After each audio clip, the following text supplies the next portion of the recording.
Imagine stumbling across a desert inscription, a name, Yahweh, carved on stone, centuries before the Bible was written. What if I told you Israel's roots are tangled in nomads, Egyptian migrants, and hill country farmers? Welcome to today's episode, where we peel back the layers of archaeology and ancient texts to trace the historical birth of Israel and its enigmatic God, Yahweh. I'm here to guide you through three intersecting threads: the wandering Shasu, the Levites with Egyptian fingerprints, and the rise of Judah. Why do Egyptian loanwords echo in priestly names? And how did a desert god become the backbone of a nation?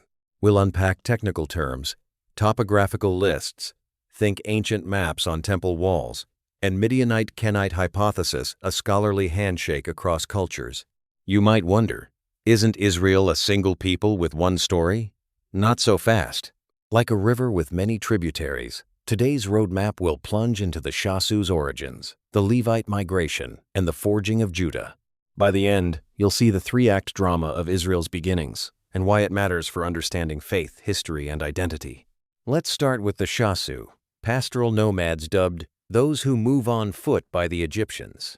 In the Temple of Soleb, built by Amenhotep III, we find the oldest known mention of Yahweh, the Shasu of Yahweh. This isn't just a name, it's a signpost pointing to Edom and Seir, arid regions south of the Dead Sea. Now, why does a god's name show up in a geographic context? Think of Yo like a local landmark that becomes synonymous with its resident deity. Ancient poetry mirrors this, describing Yahweh as marching from Edom. Picture a group of tough desert dwellers, their identity rooted in geography and tribal worship. Is it possible their god was, originally, just the spirit of their homeland? Scholars call these records topographical lists, like a census carved in stone. If you're wondering, does this mean Yahweh wasn't always Israel's God? You're already thinking like a historian. Who were the Shasu, really? They weren't just wanderers, they were boundary crossers. Egyptian reports describe the Shasu not as a single tribe, but as a loose confederation. Their survival hinged on mobility, grazing animals, and adapting to harsh landscapes. Imagine the Shasu's world. No fixed cities, just tents and animal tracks. They're the ancient equivalent of today's Bedouin, living by the rhythms of rain and grass. Their social fabric? Flexible kinship networks, where alliances could shift overnight. Now, you might ask, how did these nomads influence settled societies? Their adaptability made them crucial partners and occasional threats to kingdoms like Egypt. The technical term here is pastoral nomadism, a lifestyle that leaves few archaeological traces but shapes regional politics. It's easy to overlook these nomads, but their legacy endures in the roots of Israel's earliest stories. Let's zoom in on geography. The texts place the Shasu of Yo in Edom and Seir rocky deserts, south of the Dead Sea. These aren't just barren wastelands. They're crossroads for trade, migration, and spiritual encounters.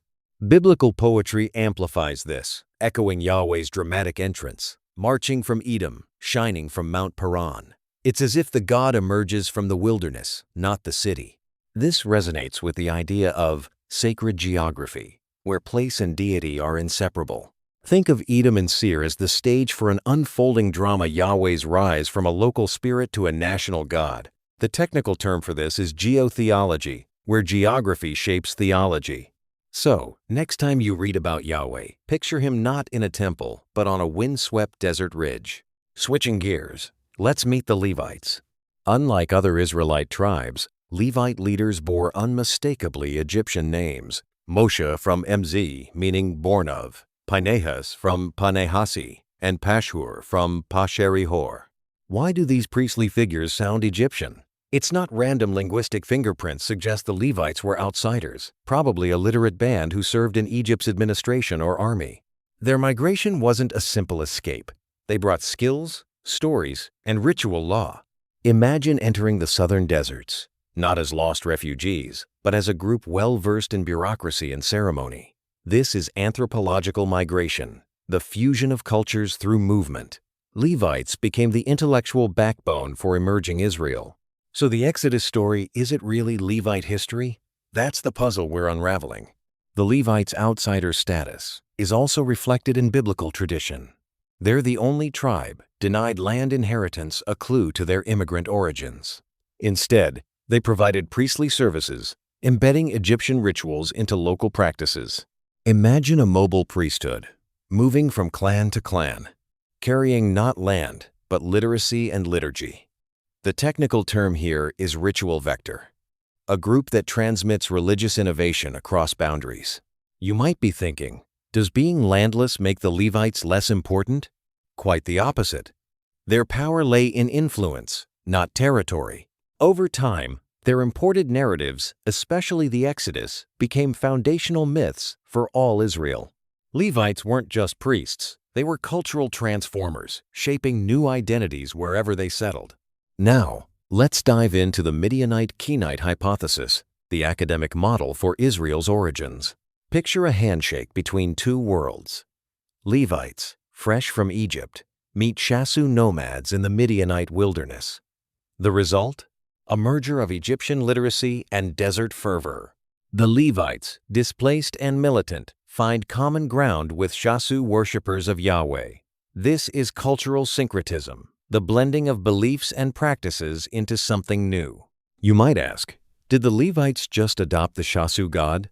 Yes, but they also transformed Yahweh into a god of law and ritual, reflecting their own backgrounds.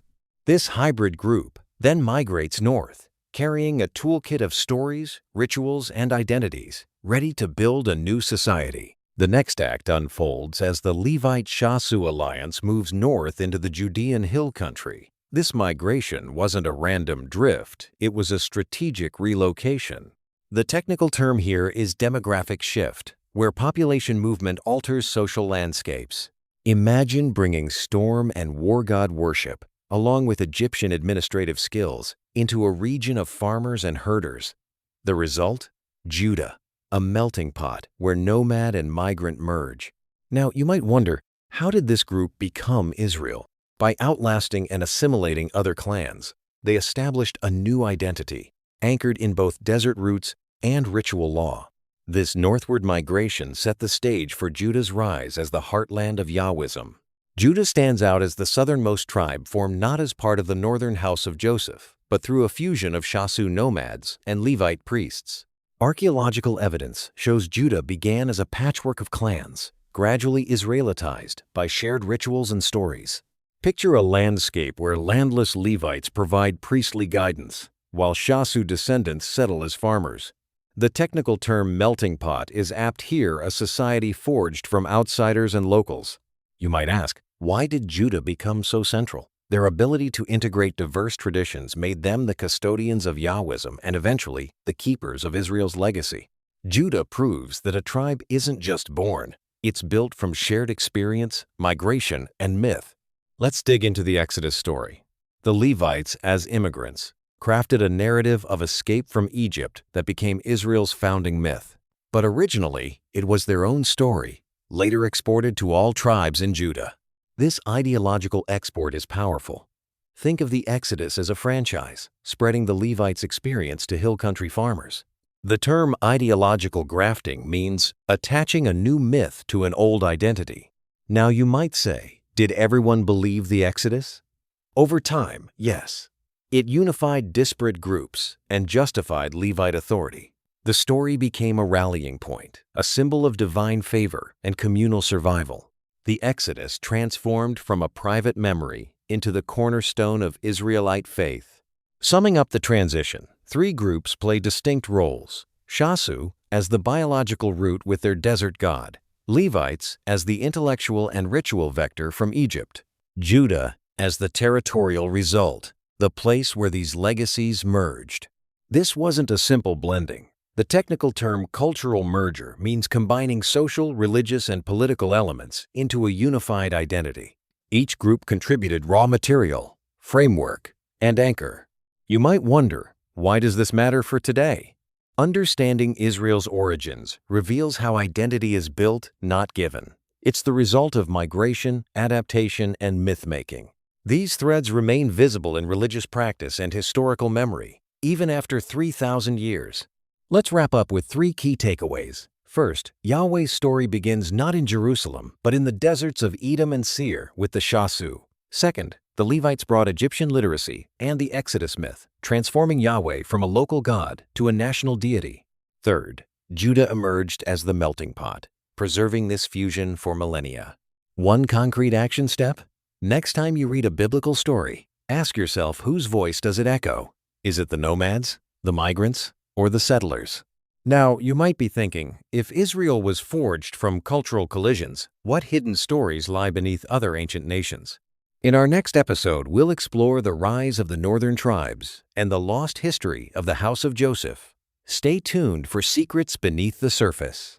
If you enjoyed this dive into archaeology and identity, share this episode and join me next time for another journey into the past where every stone has a story and every myth has a maker.